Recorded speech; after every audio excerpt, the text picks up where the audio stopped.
नमस्कार दोस्तों, आज मैं बात करने वाला हूं श्रद्धा हत्याकांड के बारे में। मैं समरदीप सिंह, आप देख रहे हैं JHN न्यूज। नमस्कार, मैं नीतीश।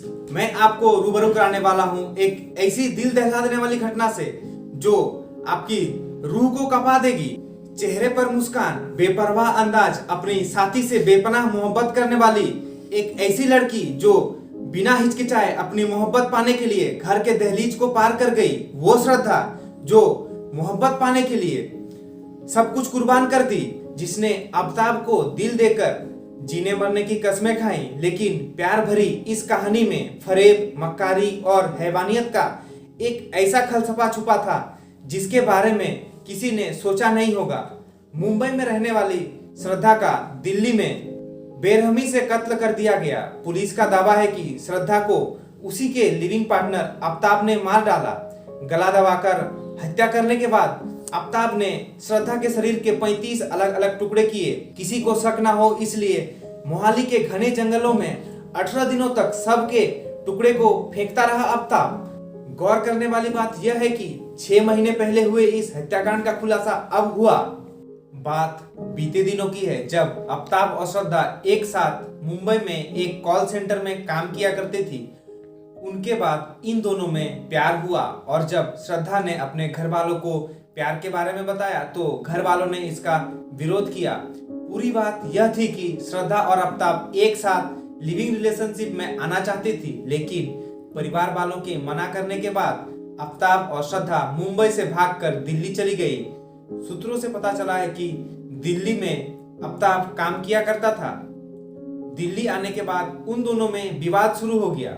जहां आफ्ताब और श्रद्धा रहा करती थी, वहां के लोगों का कहना है कि हर दिन किसी न किसी बात पर दोनों पे लड़ाई हो जाती, क्योंकि आफ्ताब श्रद्धा को सेक्स लेब बनाकर रखना चाहता था और यह बात श्रद्धा को मंजूर नहीं था। इस नाजायज प्यार में श्रद्धा पूरी तरीके से फंस चुकी थी और फिर कुछ ऐसा हुआ जिसकी कल्पना ना तो श्रद्धा के परिवार वालों ने की थी और ना ही खुद श्रद्धा ने। श्रद्धा और आफ्ताब कई महीनों तक दिल्ली में एक साथ रहते थे, लेकिन आफ्ताब का नियत कुछ और था। उनका मंसूबा कुछ खौफनाक सा लग रहा था।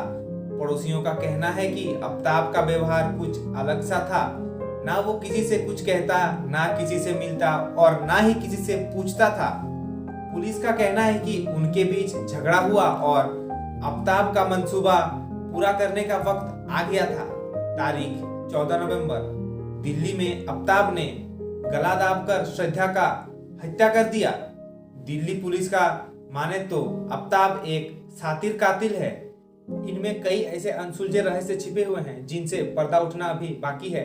उन्होंने वेब सीरीज से लाश को ठिकाने लगाने का तरीका सीखा और सनकी आफ्ताब ने श्रद्धा के मृत शरीर को 35 टुकड़ों में काट दिया। इनके बाद शातिर कातिल आफ्ताब का दूसरा पड़ाव लाश के टुकड़ों को छिपाने में लगा।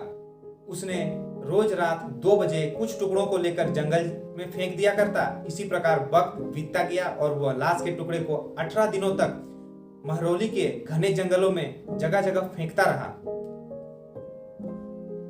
इस दौरान आफ्ताब लाश के टुकड़े को फ्रिज में रखा था और जिस कमरे में फ्रिज था उस कमरे में अगरबत्ती को जलाया करता ताकि लोगों को इसकी भनक ना लगे। जब लोगों को आफ्ताब के ऊपर शक हुआ और पहले से ही आफ्ताब के ऊपर श्रद्धा के परिजनों द्वारा शिकायत दर्ज कराया गया था, तब दिल्ली पुलिस को इस घटना की खबर मिली तो 12 नवंबर को आफ्ताब को अपने शिकंजे में जकड़ लिया। कई और रहस्य ऐसे हैं इस कत्ल में जिनसे पर्दाफाश होना अभी बाकी है। पुलिस लगातार आफ्ताब से पूछताछ कर रही है। पुलिस का कहना है अभी तक शव का सिर नहीं मिला है, पूछताछ लगातार जारी है। इसलिए आप सभी से विनती है कि आप जल्द किसी पर भरोसा ना करें और अपने माता पिता की बातों को अनदेखा ना करें। आज अगर श्रद्धा अपने माता पिता की बातों को मानती तो शायद आज श्रद्धा जिंदा होती। आज के इस मॉडर्न लाइफ में बच्चे कब इतने बड़े हो जाते हैं कि अपने जीवन के हर फैसले को खुद लेने लगते हैं, पता ही नहीं चलता। इस प्रकार की दिल दहला देने वाली घटना और किसी श्रद्धा के साथ ना हो, इसके लिए हर श्रद्धा जैसी हर बेटी का जागरूक होना जरूरी है और लोगों को जागरूक करने की जिम्मेदारी हम सबकी है।